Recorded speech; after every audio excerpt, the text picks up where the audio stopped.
Hey everybody, and welcome back to Techniques of the Week. It's another Wednesday, and today we'll be talking about internet and computer safety. And just a quick warning, I am currently holding our little 3-month-old Holden and a baby Bjorn right in front of me. So if you hear some babbles or some cries, or hopefully not some spit ups, that's what I've got going on. So quick overview of what we'll be talking about today, just how to have a dialogue with your kids about internet safety, some ground rules that I would recommend setting up, different types of tools that are out there for you guys for help, monitoring and the debate between privacy and being able to sort of keep an eye on things, doing some research, and then other resources with a challenge and how to contact me. So quick check-ins. Last night I got a full night's sleep with 202. That doesn't usually happen. I went to bed and I didn't wake up until it was time. It was kind of a nice thing. Media review. I'm not sure which browsers most people use. I really like Firefox, and they just came out with something called containers. So this is for when you have work email and personal email and a kid's email, and you don't want to always have to keep doing in private tabs. They have different containers that can sort of sort that out for you. So if you have a machine that a lot of different people log into, I would certainly recommend looking at Firefox containers.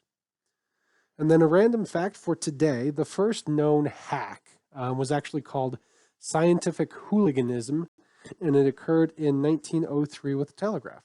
So kind of a fun little fact. So having a dialogue, this is the most important thing when it comes to internet safety and just being, responsible online. It's also probably the hardest thing to have with your kids about being open and frank and just really clear about what's out there and how to navigate it. Hoping, pretending, and praying that our kids are 100% safe, it just doesn't work. And it's much better to prepare our kids for what might happen and how to handle it when it does, rather than just say, well, this will never happen, or, if something bad comes up, they'll just close everything out. So having those conversations is really important. I really advocate for having a family meeting. You're the ones that are in charge, but generally what happens when we make just unilateral decisions is our kids reject them and they don't feel like they have a say in the policy.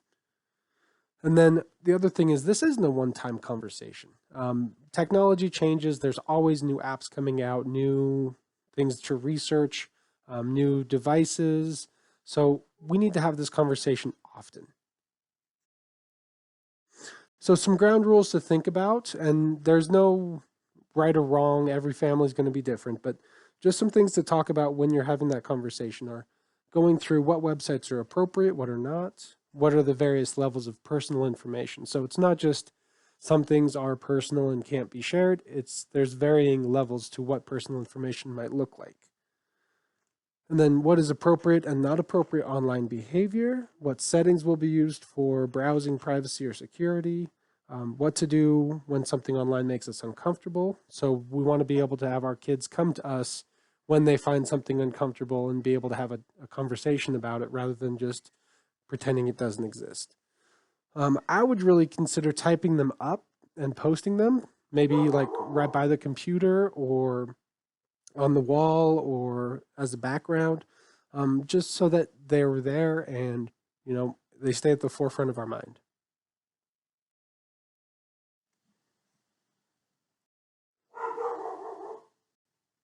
So these are just a few. We've got a barking dog and a screaming baby, so I'm trying to pause and get in the right place. These are just a few tools. Some free ones are using Google Safe Search or Canine Web Protection from Blue Coat. Some parent controls that you guys could look into are Family Time, ESET Parent Control, and Web Watcher. If we want to prevent security threats, we can use ad blocks or different ad virus or antivirus, anti-spyware, anti-ransomware, and just keep an eye out for common scams. My friend got identity theft. Her identity was stolen recently. Something that the bank recommended that she do if this ever happens again is just turn off wireless. So don't just turn off your computer, but actually turn off your wireless router if that's ever a problem. Okay, getting back in one more time. There are a couple of different, so Bark is another parent control. It does a lot of social media monitoring, so that's good for cell phones as well. Clean browsing is free and it has illicit material blocking. And then another one that was voted best parent control app of 2020 was Boomerang. So things that you guys could look into if you're interested in purchasing some help with monitoring.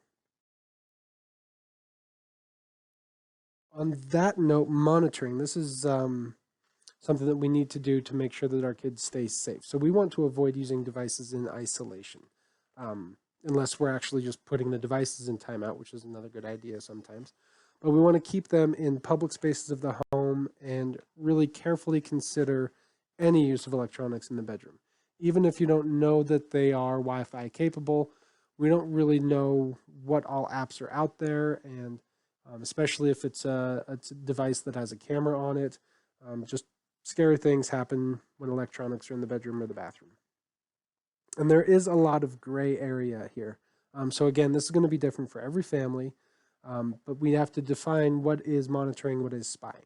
Our kids, especially when they are, young teenagers, older teenagers, really need to have that autonomy and feel like they get to develop into their own person. But we also need to make sure that there is monitoring and that they're staying safe. And so the level of trust and responsibility, that's going to change over time and based on their behavior. So maybe if they're able to show that they're responsible and have earned trust, maybe that monitoring line gets a little bit looser. And if they are not able to show that, it gets a little tightened up.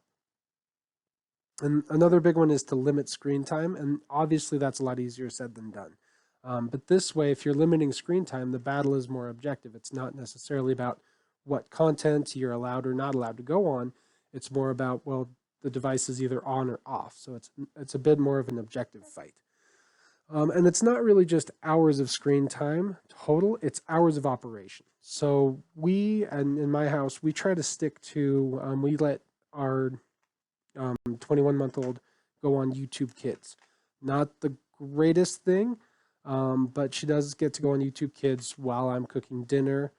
We try not to have it just be when she needs to be quiet. It's much more structured that way. So she gets to do Elmo in the morning before she has lunch, and then she can do YouTube Kids in the evening before we have dinner.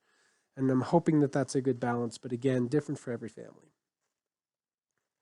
And then just in case there is something that occurs, cyberbullying is probably the biggest risk out there, followed by any type of illicit material or behavior. So we need to know the signs if our children start acting really coy or sheepish or cagey with their devices, or if they start becoming a little bit more shy about what they're doing online. And another red flag would be if there's a big change in their friend group or in their preferred activity. So if they start asking to go places they didn't used to or do things that they didn't used to, that might be a red flag for internet safety. So research is really important, and this is very hard. It's hard to stay up to date with everything that changes.